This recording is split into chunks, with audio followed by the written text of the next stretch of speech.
Hey, what's up? Welcome back to another 60-second review. Today, I'm going to be trying this. It's the Tapatio Chicken Ramen. It's at Walmart.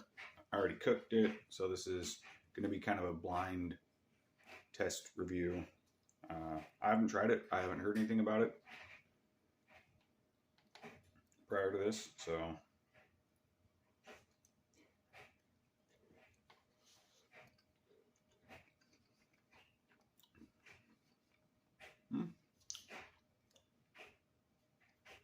Tastes like Top Ramen. Top Ramen. And like Tapatio.